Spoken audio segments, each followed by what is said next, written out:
Welcome to the Quantified Body. This is your host, Damien Blinkinsop. This is the show where we look at tools and tactics to improve your body's health, its performance, and its longevity.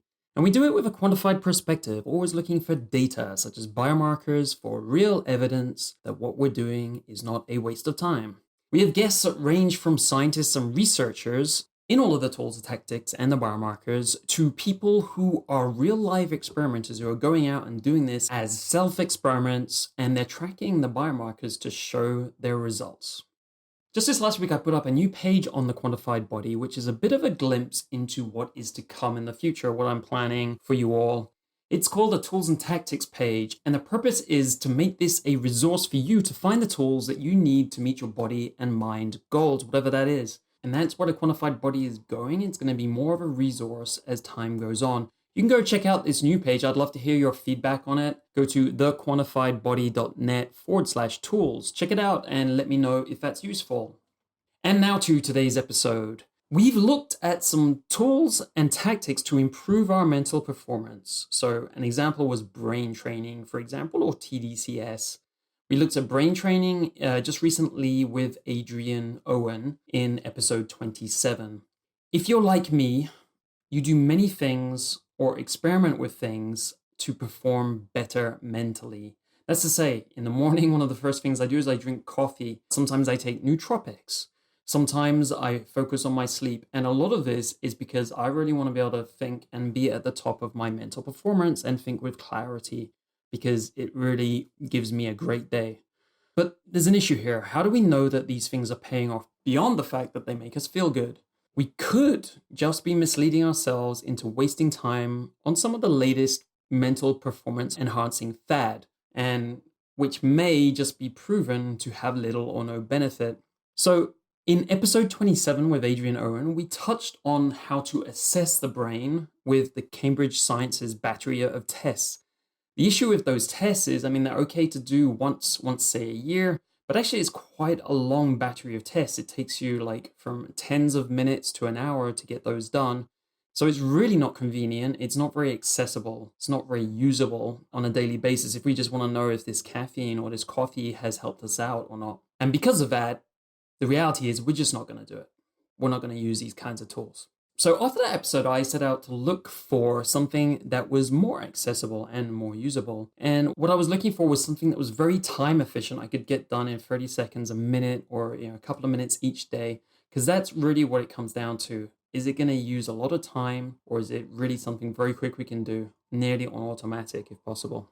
And I found something that was pretty useful. I found something called the Quantified Mind. And it's become my go-to tool for assessing if something's working for me or if it's not. And it just takes a couple of minutes, really, if I'm just testing to see the effect of something and making sure that I'm getting some little bump in performance. One of the people behind this tool is Yoni Donner. He's a bit of a like-minded soul to me, I'd say. He's really into radical life extension. He doesn't like wasting a minute of his life. And he's into better living through science and data. And he really likes to make sure that if he's putting some time into something, it's really giving those benefits, that mental performance benefit in this case. So he conceived, designed, and leads the Quantified Mind project. It's a sort of collaboration between him and Nick Winter, a developer, and Stephen Koslin, professor of psychology at Stanford University. And Yoni is currently working on artificial intelligence at Google.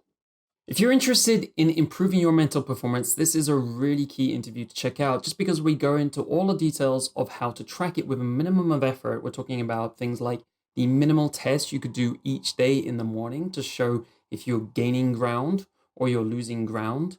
We talk about some of the experiments at the Quantified Mind. They lead group projects and experiments, and Yoni talks about some of the results that they've got out of those, which points out some of the things we should probably prioritize if we want to test them out, because if they work for a whole bunch of people, it's more likely that they'll have a positive impact on us also. So this is a fun interview, and it really lays the groundwork for you to start improving your own mental performance. As usual, to download the transcript and get the show notes and the biomarkers and all the stuff we talk about as usual, and the links to the guest, Yoni Donner, you can go to thequantifiedbody.net/episodes, pick this episode out and get it all there. If you want to get all of that in a newsletter every time an episode comes out, you just go to thequantifiedbody.net/newsletter, pop your email in there, and it shall arrive in your email inbox as you so wish. Now let's meet Mr. Yoni Donner. The Quantified Body. New technologies are bringing us more and better data on our bodies every day. This data promises to help us make better decisions for better health, higher performance, less disease, and greater longevity. In the Quantified Body, we explore this promise to find out where it is creating real-world results, improving bodies, and improving lives. Hey, Yoni, thanks so much for coming on the show. Thanks so much for inviting me. It's a pleasure. Great. So before we got into it, I wanted to hear a little bit about how you first got involved in your interest area. How did the Quantified Mind come about? Was this a mini project? Was it something you were interested in at first, doing for yourself? Yeah, so it started with a pretty different context. I always wanted to cure aging since I was pretty young. Nice. And I still do. Yeah, I'm there. It turned out to be a somewhat more difficult problem. But no, the original thought was that there are perhaps the most accessible part of aging that we can start working on is the aging of the brain, especially since that sort of leads everything else. And there were all of these reports of things that might be useful. And since I had lots of friends who were interested in this, and they often annoyed me when they massively consumed blueberries because they thought it would help. I really looked for some scientific backing of all of these potential interventions. And it turned out that there isn't actually much. So most of the stuff that goes in the newspapers is completely not validated. And we wanted to do it ourselves. So I just looked at what can science tell us about how to measure cognitive performance. And it turns out that they've been very good at measuring the differences between people, but they've done almost nothing to measure the intra-individual variation. So it's very hard to compare a person to themselves under many different conditions for several reasons. So the tests were not built for this purpose at all. So you kind of have to adapt them to make them test the person several times. And also they're very inefficient. So sometimes you take a long time to get the data, or you'd need a psychologist to get the data for you. And it was a disappointing finding that I realized I just, if I really want it done, I have to build it myself, especially since I have never really enjoyed building websites or anything of that kind. I really just like analyzing data and writing over convoluted algorithms. But with some help from some friends in the first stages, we got this going. And since then, it has actually been mostly used for other purposes, namely for people to test more acute interventions rather than long-term processes. And that's fine. Whatever is useful is great. So I guess you're using it for the long. Are you still using it for the aging? Like, I guess you want to maintain or you want to improve over time your brain responses? Well, so there were several stages. The first one is simply to validate that we can accurately track the process of cognitive decline. Right, this would be the control. Once that is established, we want to start looking at the most promising interventions. So whether they be all kinds of physical exercise or even drugs, although I'm not generally a huge fan of drugs simply because they seem to have more side effects than positive effects. But yeah, so we did make some progress. Actually, only the last year, I finally managed to get some collaborators to recruit subjects and do a longitudinal little study of within-person aging. So that is all very new. Now this is at the stage of trying to get more resources for a slightly longer pilot study, because this was sort of to establish the methods and verify that we get clean data and so on. What I can say is we definitely have seen on the data that's been collecting randomly with people who opted in to provide their age, the very classical effects of aging are very, very clearly seen. So at least in that sense, all of the stuff that we've known has been replicated. But now I mostly rely on working with researchers who can actually do the interventions. So it would be great, for example, to do a caloric restriction study in humans, right? Right, and see if that has an impact. But I'm guessing you're going to have to do this over 5 years or something to see anything significant. So that is a great question. So the whole point was to not wait 5 years. So Quantified Mind was built to be so precise that we could actually see effects given a reasonable sample size with a much shorter amount of time, because obviously no single individual will reliably show a decline over 2 months, even if they're over 70 or over 80 years old, right? But it's an average effect that is quite strong. So there is some effect size that you could say over a month of your life, there is an average decline. It's probably very, very small compared to, for example, random daily variation. But that's why if you have a sufficiently large number of measurements, you could actually see that. And I have a lot of data by now about the accuracy of at least how well QM measures the actual observability. So the reliability of the test is actually very, very high. And you got almost zero noise in the measurement itself. So you're just fighting against the noise in the actual cognitive function, right? So really people would vary from day to day more than they would on average over a month. But that's fine since we average over that eventually with enough data. Right, right. Well, this is really cool because I didn't know that this was the original purpose of it. And actually, this is what I've been interested in lately. I've been interested in like mild cognitive impairment, they talk about, like cognitive decline. And I've actually had some scans showing some kind of nasty structural changes due to something I went through a couple of years ago. So I want to kind of repair that and get it back up to speed. So it's one of the reasons I've. When you're saying anti aging, you really think about the brain. I've also thought that for me, the two areas that seem most important to me are energy in the brain, right? Brain so that we can carry on thinking and walking around. And if you don't have energy, you really can't get stuff done either. Because once your productivity is gone, you can't work on any of this stuff. Yeah, it's true. That was actually what you said now is an almost exact quote from the first talk that I gave in proposing this project in a AG conference like 4 or 5 years ago. Oh, wow. Cool. So yeah, completely agreed on this. All right. Well, you'll have to tell me afterwards about the anti-aging conferences. I don't know, like, are there any good ones you like or prefer? Because I'm sure the audience is interested in this stuff too. That one was, I don't know if it's still going on. I haven't seen anything about this in a while, but it was called the Personalized Life Extension Conference. It was run by Christine Peterson, who now does Foresight, or maybe she doesn't even do that anymore. It was very cool. I got a slot there to just propose this project that was not even close to existing yet. It was just an idea, but I put on a spiel of like all of my belief in why we need a new tool and what's the problem with existing measurements. And I have to say, at least I got one thing in my life kind of right, that I did build it exactly the way that I proposed it. But it was nice. I got to talk to Peter Thiel about this right after my talk, and Oh, awesome. he set me up with one of his people to actually discuss funding for the project. Of course, that never materialized because I'm not a business person. So I never follow up on business talks.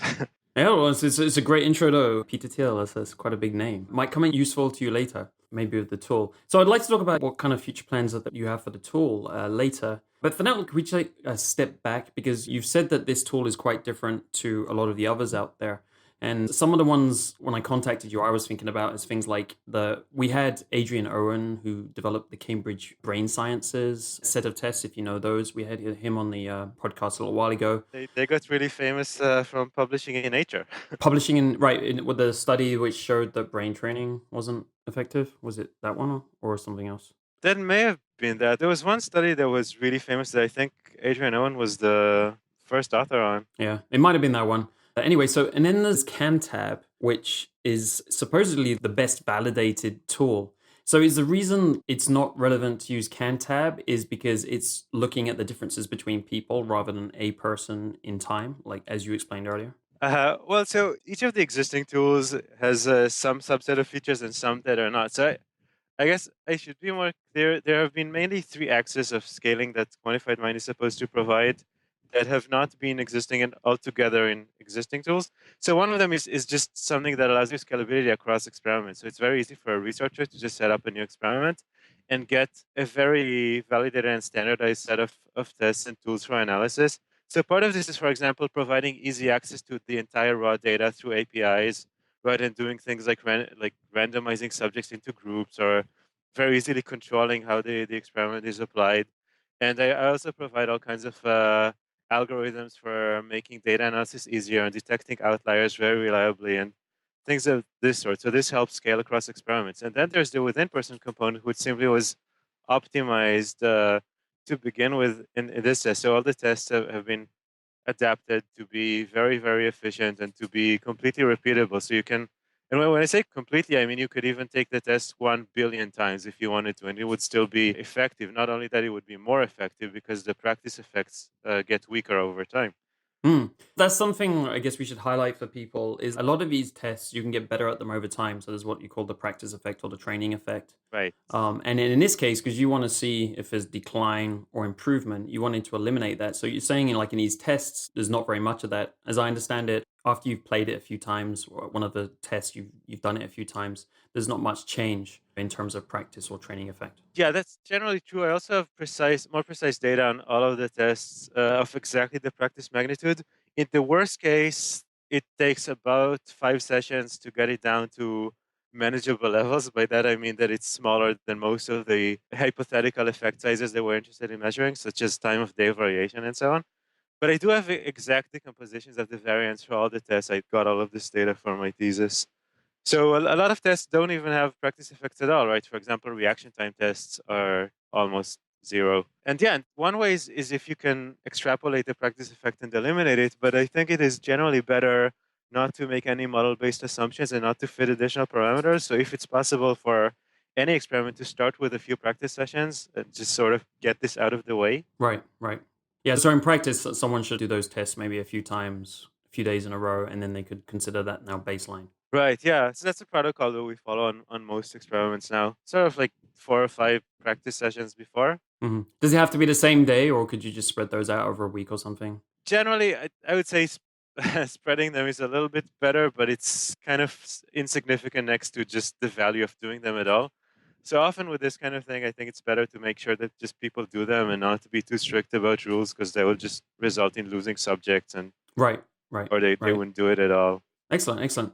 And then there's like, I just wanted to bring up the other tools and see how it compares in your mind to it. There's Lumosity and there's Brain HQ, Posit Science. How does your tool compare to those? Yeah, so Lumosity we actually became good friends when I built Quantified Mind and we talked about this a little bit and we really like each other because we are completely complementary and non-competing at all because they are focused on brain training and also on user acquisition. Obviously the whole thing is a big game and they're huge and they make something that appeals to everyone. Like I think we joked about this the other day, like almost everyone's mother plays Lumosity.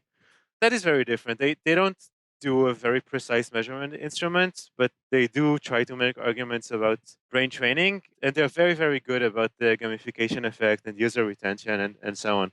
Quantified Mind is completely focused on being a precise measurement tool and even more so a research instrument. So that's a very different focus. But I should say I just published a paper with Lumosity last month that used their data since they still have a lot more of it about human learning dynamics. So that was a lot of fun. I mean, mostly I did the whole research and they provided their amazing data, but it was a great experience just collaborating with the VP of R&D there is a great guy. Yeah, cool. And as I understand it, Brain HQ Posit Science is pretty much the same as Lumosity, but just smaller.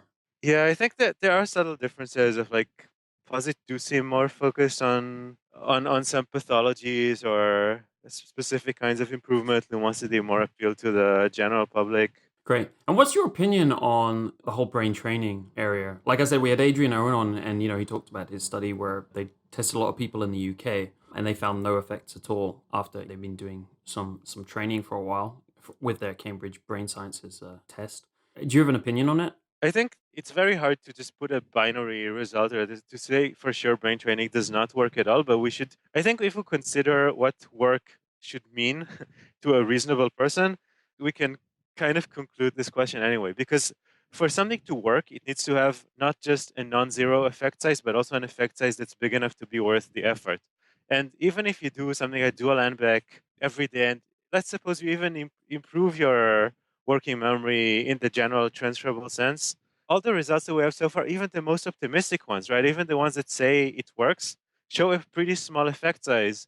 And it still takes a lot of your time and I think a lot of your energy. Like, for example, people told me on Quantified Mind there is a single NBEC test, which is not even as horribly annoying as the dual NBEC one. And people still said they fight with their significant others after doing this and so on. So it drains a lot of willpower, it drains a lot of energy to Right, do those right. things, and you get a very tiny effect in the end. So I think if you are dedicated enough to do something good for your brain, there is nothing in the literature right now that comes even close to physical exercise. And this has been documented so many times. So I'd say like do some effort to clean up your diet. I don't know, ditch the caffeine addictions, but keep using it in small amounts, something like this. Sleep well and exercise a lot, and it'll be a much better use of your time than brain training. Of course, brain training is just appealing to people who like playing video games, right? So it seems like if you like doing these kind of engaging things with your computer, then you just don't suffer that much. But it's still very time consuming, and the effects are quite small, even according to the most optimistic results. Right. I went through a phase of using Lumosity, and I came to the conclusion that it was just a huge sink of my time, and it wasn't really providing any benefits. But what I did notice was, like, when I was sick, I would get a huge crash Oh yeah, yeah. That's in that's in my totally in, true. in my data. So that was interesting. But the amount of time required to play the games is a lot. When you've been playing it for a while, like, the games tend to start taking a long time. Like, some of them are taking, I felt like it was 10 minutes, and that was just too much time at the beginning of the day. I was doing it for this. So that's one of the things that attracted me to Quantified Mind, because you said you had a focus on keeping it efficient and minimal. Before we get into that, I just wanted to point out something you just said. You were saying the willpower, it drains the willpower. It sounds like we've both been thinking about willpower quite a lot and how that impacts. Could you explain what you meant in a bit more detail when you were saying that doing these kinds of tests could drain willpower and that could have impacts on the rest of your life, right? Yeah, well, so I don't want to say things that are too conclusive in a field that I'm not an expert in, but I mentioned actually did there was a master's student who did his thesis project with Quantified Mind on exactly the thing called ego depletion, which is highly related to willpower. So ego depletion is, for example, when I give you like a Stroop test, and then you are more likely to eat a cookie after, right? Because so some hypothesis could be that it trains your willpower, right? And it definitely looks this way with the quantified mind test. So we actually did an interesting experiment where we gave people a 20-minute long Stroop test, which is really torture. And you can definitely see that people just cannot, even within the test itself, like within those 20 minutes, they cannot maintain their ability to answer the difficult trials. So you can divide the test to, say, easy, moderate, and hard trials. It's a pretty rough division. And you can definitely see that they keep getting the easy ones correct, but there are points where they just collapse and they start messing up the hard ones. That's a matter of endurance, like the longer you've been doing it, So we didn't or get longitudinal data on this, unfortunately. So we don't know if the same people got better like the second time they did the 20. I meant in terms of if you've been doing the test for 10 minutes versus 1 minute, was there an endurance effect in terms of willpower, potentially? Yeah, so that was the main hypothesis. It turned out that it's a bit more complicated, like everything in life. So in general, yes, you do get less likely over time if you average over people. But there are also times where people seem to sort of get it back together. Like if they actually towards the end, it seems like they suddenly notice they're close to the end, so they have another bout of energy Right, right. or so on. Cool. But yeah, when we also had these results where people just reported qualitatively, like they feel drained after doing a long and back test. And it's fine. I do personally believe that there is also a lot of this classical willpower is not that important if you don't believe that it is. You think there's merit to that? But it seems to be partly true, and partly, I guess, there is something that does drain. And it also seems to be trainable to some degree. I guess it's just one other reason not to spend too long doing things that don't give you much benefit. But there are many other reasons to not spend too long doing things that don't give you much benefit. Great, great. The cookie test you brought up, the experiment rather, I think it was Ray Baumeister. Yeah, and actually, one of the things really is the Stroop test, by the way. So this is direct evidence. I understand. I understand. Could you explain what areas of quantified mind, what areas of the brain are you testing, or what cognitive capabilities are you looking at? There are some tests that look at reaction times and speed directly. So there are a few reaction time tests, and there's even a motor speed test. There's some visuospatial abilities, which I'm going with a somewhat thematic order because these things are a little close to reaction times. There's a lot of executive function and working memory stuff. So there's always the argument of whether working memory and short-term memory are the same thing or not. So there are things for both. There's some verbal learning stuff, so more long-term learning. And yeah, this is the main emphasis. There have been other tests that people have put in. I mean, people who collaborated with me on studies like actually emotion regulation and decision making, but we didn't ever get a lot of data for those, so I didn't get to analyze their psychometric properties. But yeah, so mainly those things. I'd say the most rough division. Yeah. Yeah. How do these relate to the people at home? Like, if they're thinking about working memory and the executive function area, how's that going to impact their daily life? Right. So these are probably the most important ones, actually more important than speed. Probably speed would correlate to like what you'd think of as alertness or even energy. Weakly correlate, right? And executive functions would more correspond to what people would think of as focus or attention or like really getting things done or even flow, I would dare say. Getting Uh, into flow, the yeah. ability to get into flow. And working Okay. memory is the best correlate out of all of these things to intelligence in general. So I guess this would be like efficiency of of work. But again, these are all very rough generalizations and making things interpretable. Yeah, right. So to connect to the day to day is a little bit difficult. But working memory is basically roughly how many things you can keep in your mind. So I always thought like if you're solving some kind of puzzle or you're trying to make some kind of decision, if you can have like 10 variables in your mind, I think it's seven, right? The amount typical for working memory. But if you can basically play around with those things more in working memory, similar to a computer has RAM, then it's easier to make decisions and more complex decisions. Yeah, exactly. And of course, every kind of work in modern life is full of these multiple things that come at you, and you have to manipulate them. And even, I mean, writing code is one of the most obvious things that depend on working memory, right? Well, I think pretty much everything I can think of. When you're problem solving, I think that's very dependent on working memory. Is that correct? For most people at home, if they're like going about their jobs, like most jobs these days, basically it's troubleshooting, it's problem solving, it's planning. Would you fit those into the kind of working memory area? Yeah, if we take into account that this is still a generalization and not a perfect message, yeah, totally. Well, I like that you put the caveats out there. It's good. Yeah, sorry, I just Yeah. got my PhD, so I have to be like an uber careful scientific person. No, that's great. So, in terms of the scientific validation between your tests, for the tests that you've put up there, how strong is it? It's quite good. So to begin with, everything is building on tests that have been very, very extensively used in the literature. That's how I selected them to begin with. But I also did many independent types of validation. First of all, reliability is extremely high. It was higher than I ever hoped to achieve. The basic result on reliability in this data shows that a 1 minute test for almost all tests is sufficient to measure almost perfectly the skill which is being measured, which is great.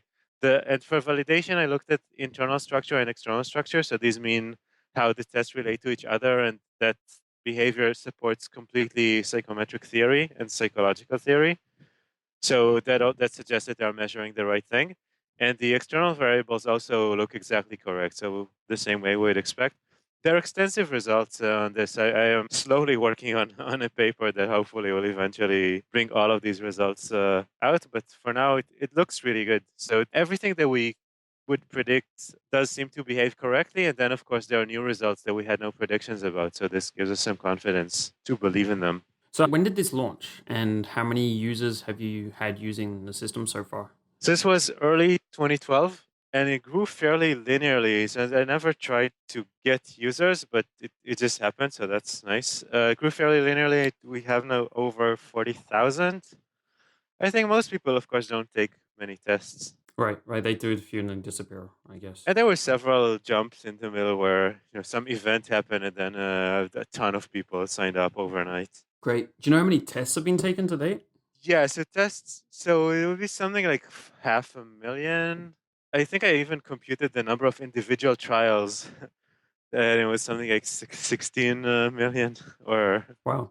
I'm guessing you look at that. Do you sometimes look at that data to see if there's anything interesting that comes out on the averages or? so, looking at aggregates, definitely that's the way to do psychometric analysis, right? So, looking without looking at who's doing what and names of experiments, you can still look at relationships between tests and practice effects and complexity effects, and these are really interesting things. And even time of day, which is always there.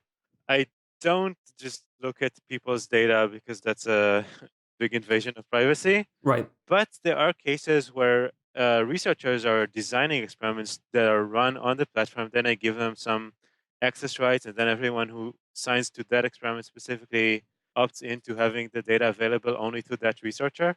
And often we do the data analysis together. So I do get to see a lot of cool stuff.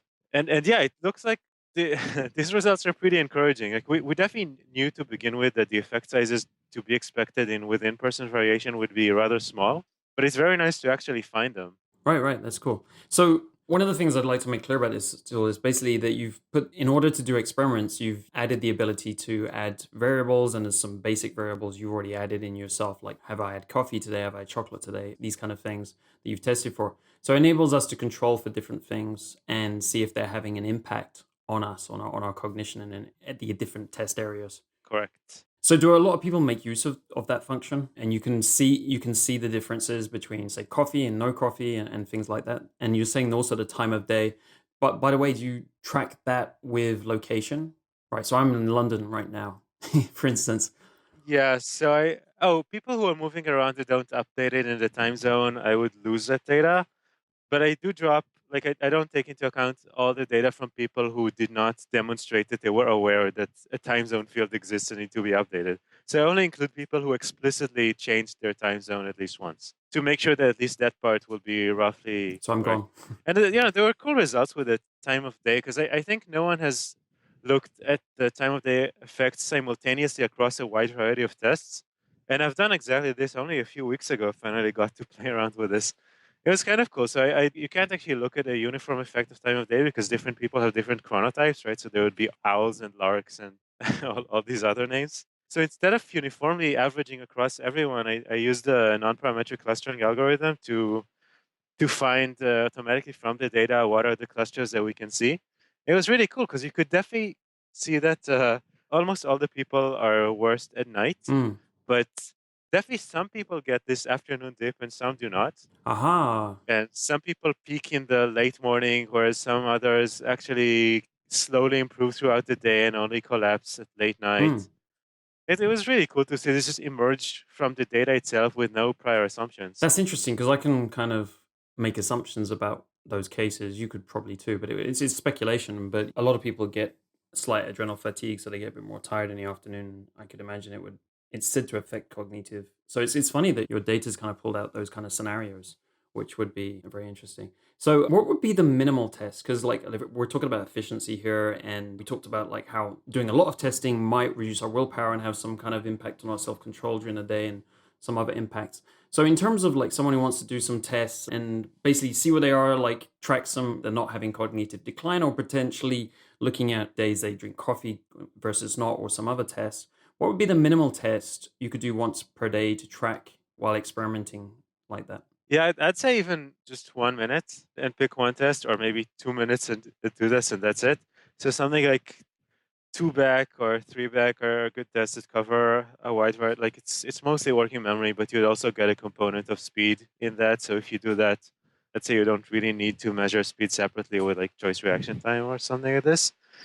And it's also valuable to put something like Stroop or what is called sorting on the unquantified mind. But definitely 1 to 2 minutes and no more. There's no need, and it just reduces the likelihood of doing this many, many times, which is far more valuable than adding more tests to a single measurement. Right, right.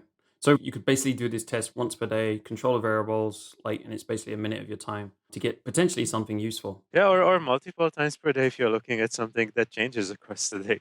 Or the effects of coffee obviously are not constant across the day. Right, right, exactly. I know that you did a lot of tests in the past. I'm not sure if you're still doing a lot of tests with this on yourself. Are you? And what kind of discoveries have you made about yourself? That's interesting. So I definitely agree with what you said before about getting sick.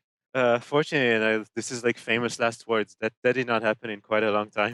Recently, so I didn't get that data point. But last time I measured this, the effect was huge. It was unbelievable. It was somewhat that I could compare this to, for myself, something like 5 days of pretty severe sleep deprivation. Right, right, right, right, exactly. Did It's you awful. did you see kind of like a crash and then a slow recovery?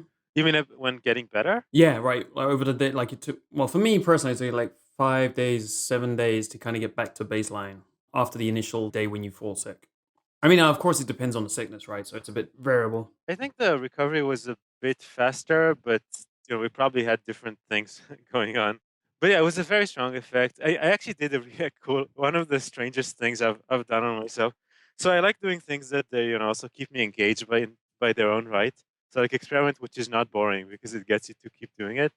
We had this funny discussion about a little odd result in the literature. There was you may know this one, that glycogen depletion followed by glycogen overcompensation, is what they called it, I think, results in a significant improvement in cognitive functions. And they did this on rats, and I think this was a long, long time ago. I may not get the details right, but I think they basically let them run to exhaustion till like the poor rats just collapsed.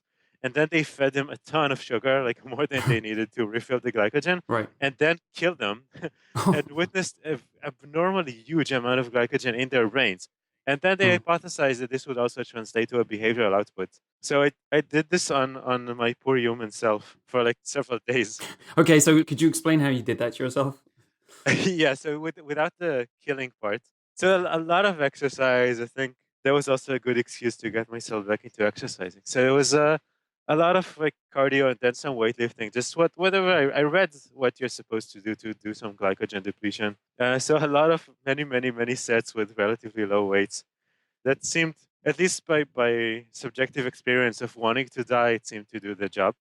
And then trying to do some calculations of what exactly would be the glycogen overcompensation, and then take cognitive tests about several hours later. I don't remember the exact numbers. It was a few years ago, but it was some hypothesis based on a minimal amount of existing data. And that seemed to work great.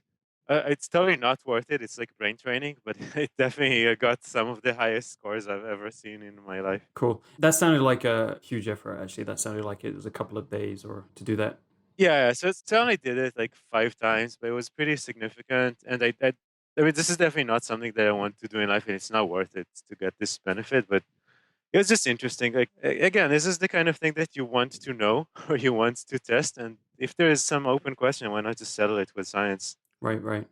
And who knows, if you had a really, really difficult decision to make or like some kind of planning session or something like that, you Oh, you you might could want to prepare. do that as a one-off to solve that life decision that you have or Oh yeah, it's true. um Or if you have an exam at 3 p.m. or something, and you decide to waste your time on doing this crazy stuff instead of studying, you might at least know that you'll be quite pumped up when you get there.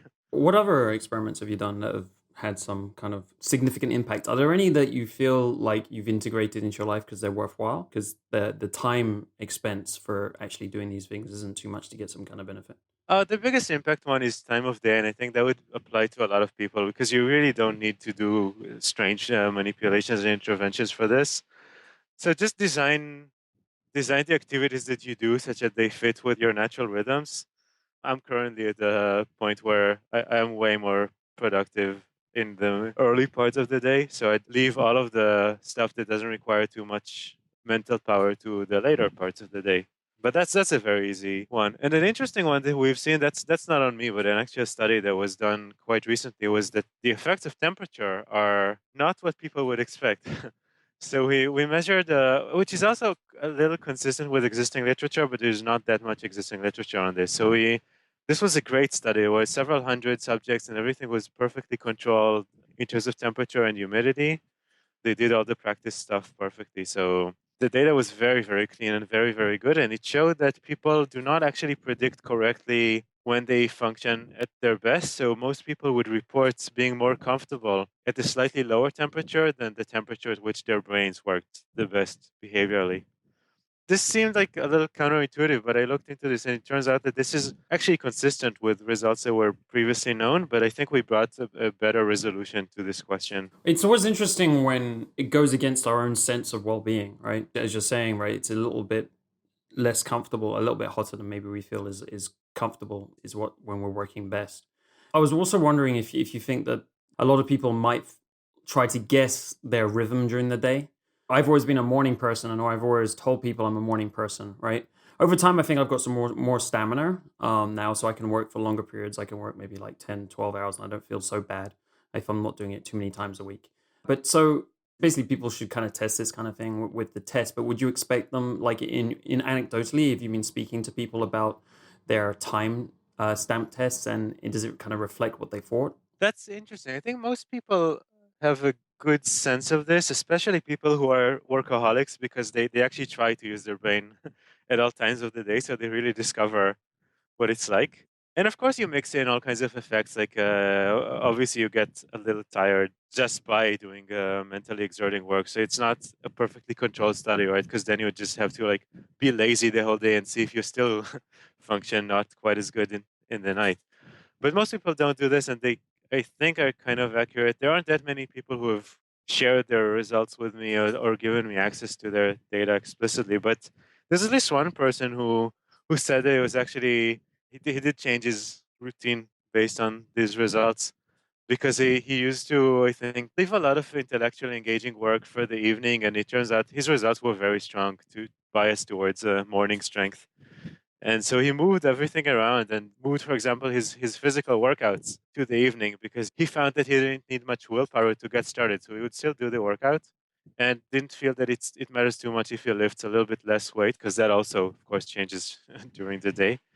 And it might not be correlated too. So that was a cool example of chaining things accordingly. And that's really, again, that's the easiest experiment to do, right? You don't need an intervention at all. You just get the data. Yeah, great, great.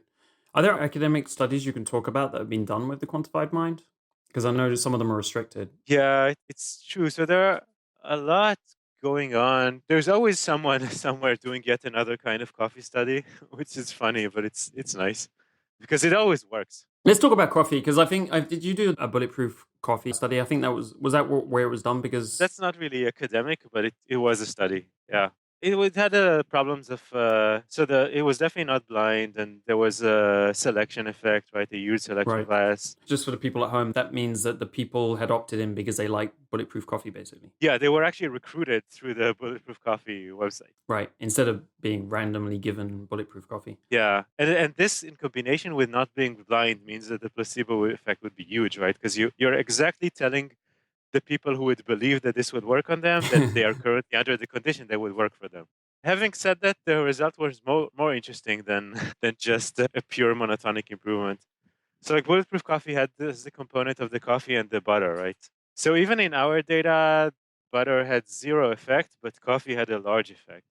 And this means coffee like bulletproof compared to Starbucks, not bulletproof compared to no coffee, which would obviously have an effect. Okay, right. In the quality of the coffee, basically, or something about the coffee, it was better. Yeah. Oh, it's interesting. Or the placebo of the Right, coffee, right, I right. guess. The fact that people were using the bulletproof versus the other. Yeah, that's it. That's cool. Well, in coffee in general, because everyone thinks, of course, that we're performing better when we're on coffee. You certainly feel good. I've had an interesting because when I started using this tool, I thought coffee would make a difference. I'm drinking bulletproof coffee in the mornings because I feel like it gives me a ton of energy and so on. So I've been doing that for a long time, and I found that it makes no difference to my score so far. Oh, interesting. Yeah, I'm Even when you are slightly sleep deprived? well, I sleep. I really make an effort to sleep well, so I wouldn't say that I'm. Today maybe is the only day in a long time that I didn't sleep great, and I know why that is. It's because I took a few things yesterday, but that doesn't really happen to me that I'm sleep deprived. So is that the one situation where coffee has the biggest impact? You've seen that? Yeah, so the literature definitely shows this, that the effects of coffee are, I think there is still evidence to suggest they exist in non-sleep deprived individuals, but those are actually very rare in modern society. It's great that you take care of yourself, and I wish everyone did the same. But definitely the literature shows that the more sleep deprived you are, the more difference coffee would make. There's this famous study with Marines or Navy or SEALs or something like this, where they showed that even the effect of the dose keeps improving up to 300 milligrams, which seemed like a gigantic dose to me. But that was still better than 200. Wow. So for the people at home, how many coffees is that? I don't That'd be know, like five roughly. espressos, right? Wow. I'm not a Wow. huge Mm. coffee expert, but I think that sounds right. So yeah, this was still better than 200, right? Okay. Yeah. So I think it depends. But in general, whenever you use something chemical, even if it's coffee and it's kind of safe and it's not that bad and it feels nice, you're still playing with stuff that we don't fully understand. I do firmly believe that if you can first improve your life by sleeping better, then this is a better approach to do than optimizing coffee intake. Right, right. I think one of the interesting things about this is when you feel good, you do more work and you take on, like I find personally, you tend to take on more bigger tasks and things like that. And what I would say is like, I think coffee, I don't know if I'm an addict, coffee makes me feel good. And so I think I do more, but that wouldn't necessarily show up in a cognitive test that I know of. Is that correct? It might show in an indirect way, if only by showing that you did more tests. Because this is a big effect when you're not actually in a controlled study, right? You could just decide you don't feel like taking the test now, and that would usually show that you're a little weak on willpower or something like this. So we talk. You were saying it would show up for sleep deprived people. So have you seen that coffee makes quite a big impact on people in general through the aggregate data? So basically, then you would be saying like a lot of people are sleep deprived who are taking a test to some degree. Well, so first of all, you can never know. You can know if you ask every single person and if you believe all their answers, but that's definitely not the case in an internet-based testing environment.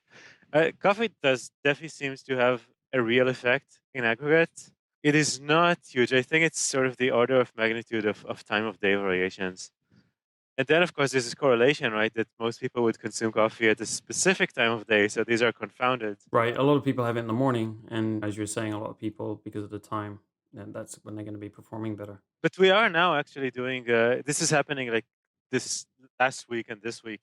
There's a collaborator at Harvard who's doing an in lab coffee study with Quantified Mind. So we've done a million coffee studies, but this is probably the most rigorous one. So they actually bring everyone to the lab and they randomize them. They don't tell them what coffee they're getting, and they did the practice before, and they they have a crossover design. So hopefully we'll see something. Great. So when these studies are published, do you list them on the site or you put references somewhere? I would.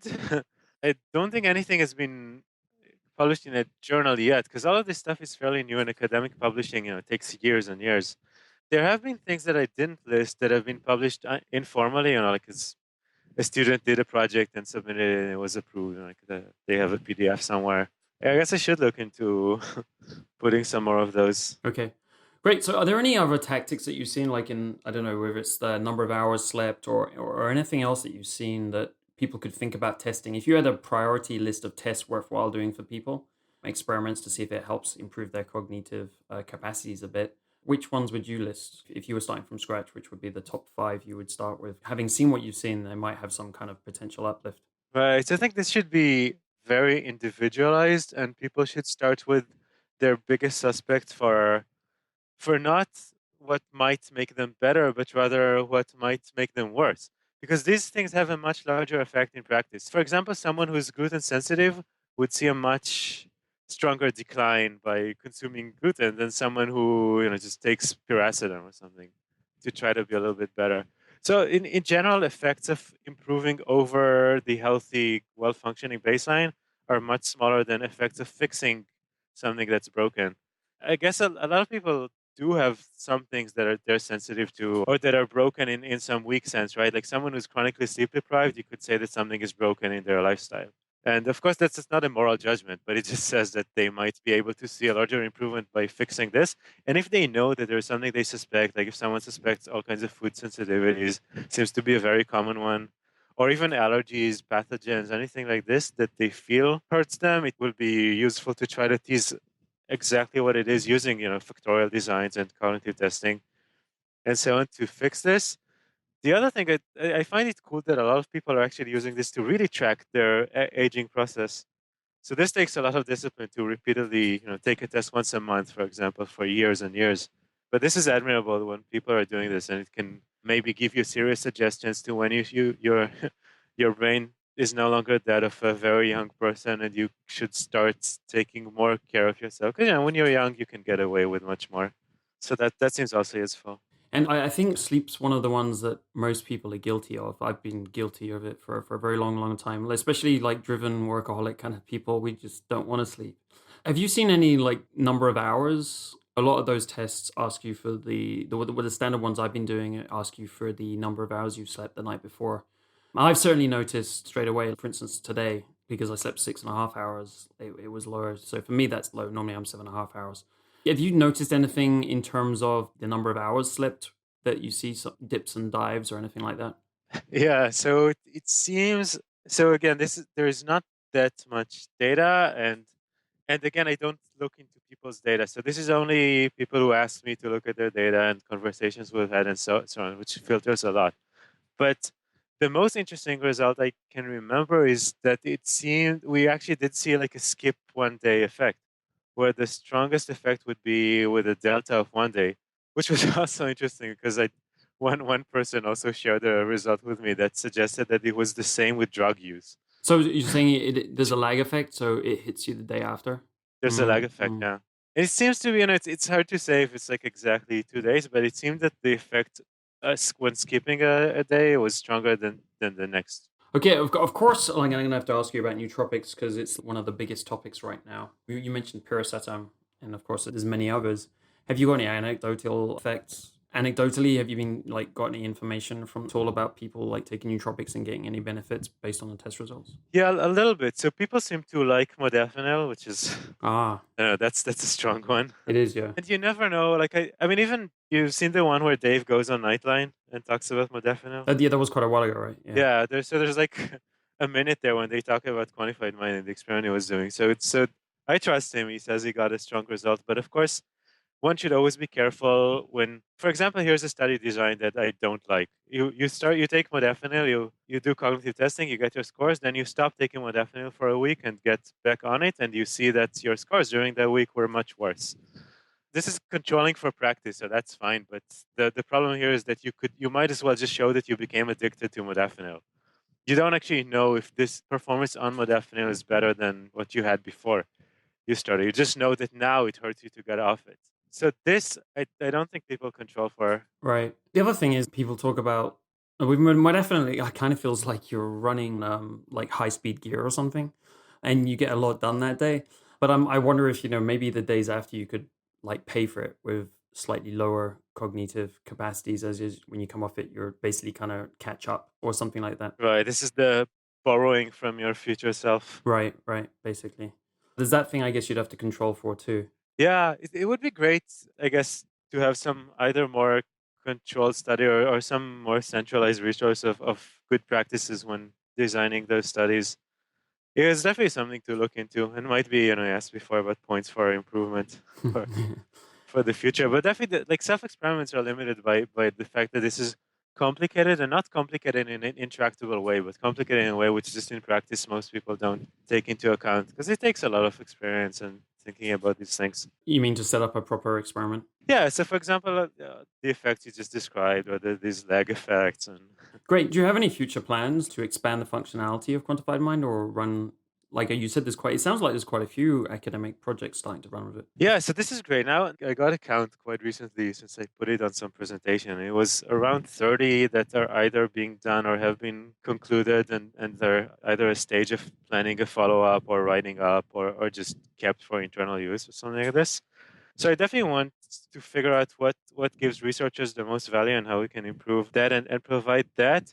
I do want to also make users who are not researchers happier, but that's a slightly lower priority simply because it has a lower impact on the overall progress of science. Sure. Which sounds very pompous, but but I hate saying things like this. But it is like in the end about impact, and I do think that it will help more in the longer run if we have more general human knowledge about even individual variations, right? But like the effects of things that we just don't really know right now. And when people just learn something and they are the only ones who gain knowledge, it's kind of a small impact. All right, understand. So if people wanted to learn more about this, where should someone look first if they wanted to learn a little bit more about? We're talking layman terms here. I don't know if you'd have good references like presentations or books or anything like that, where people could learn more about cognitive, basically testing and assessment, and just basically the kinds of tests that you have on Quantified Mind. That is a great question. You're right in predicting that I don't often think about how to present information in layman terms. I guess we still have the science page on Quantified Mind, which is a kind of readable, maybe even too readable because people might not get enough information. There is my, I don't know, this is a little silly, but there is my thesis, which has like 2 entire chapters about this, and it's probably also not very readable. It's also not published yet. So I guess the science page would be a good place to start. And for specific questions, everyone's always encouraged to write to me, and it's always fun to talk about cognitive testing and so on. Well, great. What are the best ways for people to connect with you? Are you on like Twitter, Quantified Mind? Where are you most active? The contact page on Quantified Mind is a good way. I'm not a social media person. Is there anyone besides yourself you'd recommend to learn more about cognitive testing or like running experiments with cognitive testing?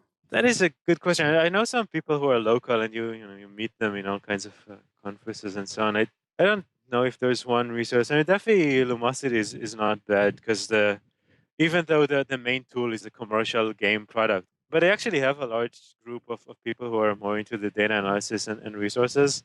Yeah, they publish all their results in a human readable form as well on their blog, which is good practice.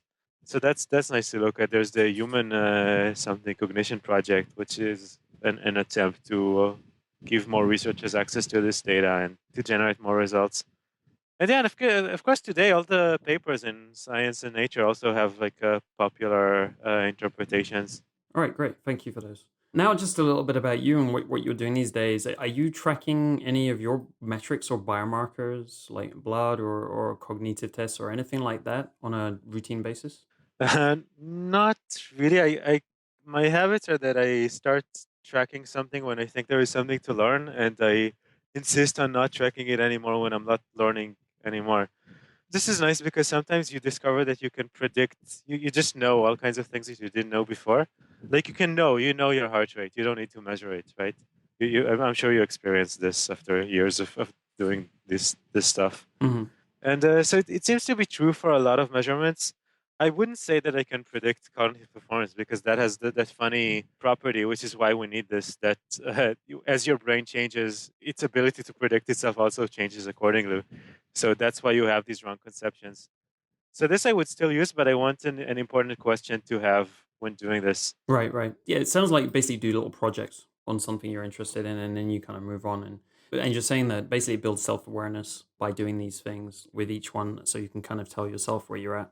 Also, Yeah, that's exactly right. There is a time cost and there is an effort cost in tracking anything. So you'll never track everything. So might as well make sure that you track the things that count. and what are the biggest changes you've made in your behavior over the years with experiments, if any? Yeah, I probably realize that I'm not actually built for short-term rewards. Like all kinds of things that seem that normal people call fun, I don't find them fun, and that I don't find them useful. And for my longer-term happiness, like the things that make me the most satisfied are like creating value, like being productive, learning, and developing. So with time, I guess I put much more of an emphasis on really building my future self, and not so much about like doing satisfying things in the short term.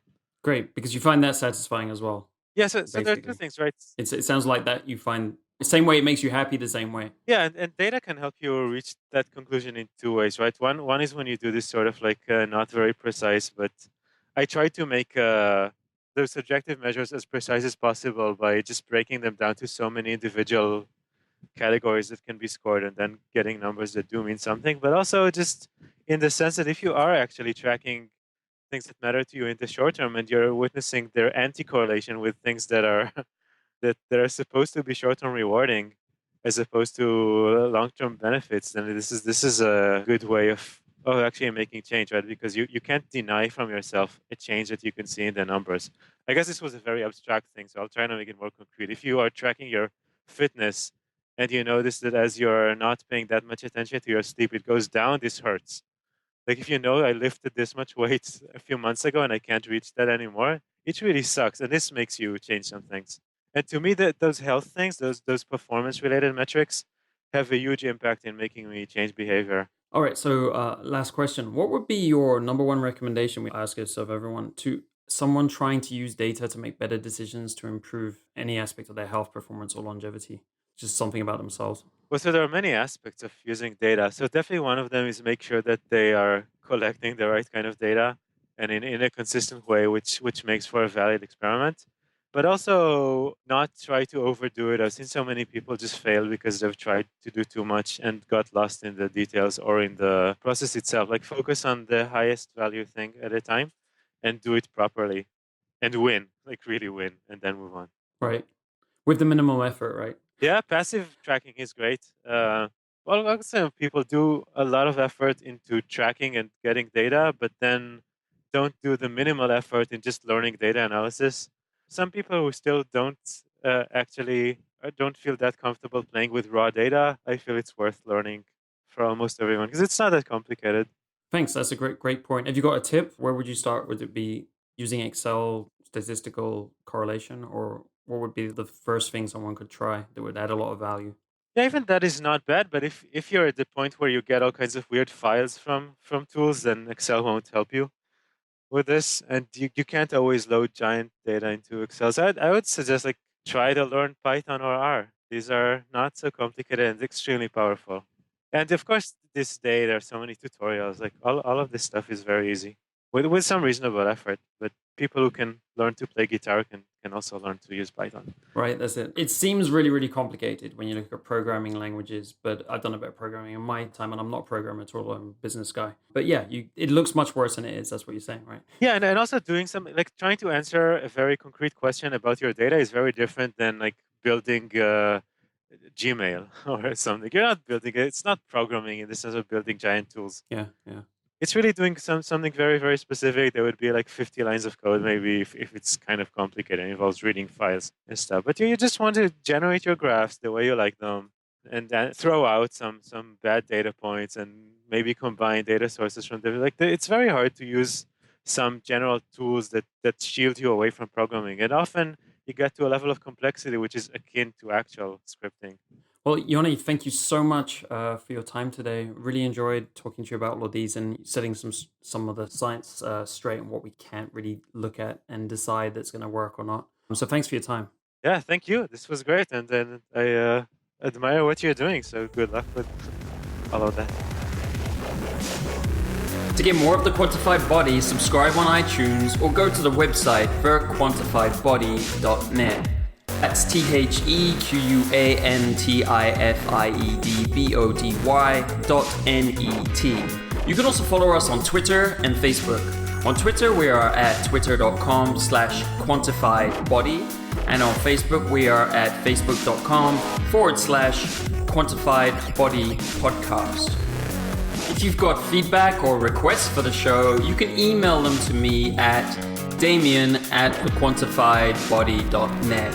That's DAMIEN @thequantifiedbody.net. Thanks for joining the show this week. See you next time.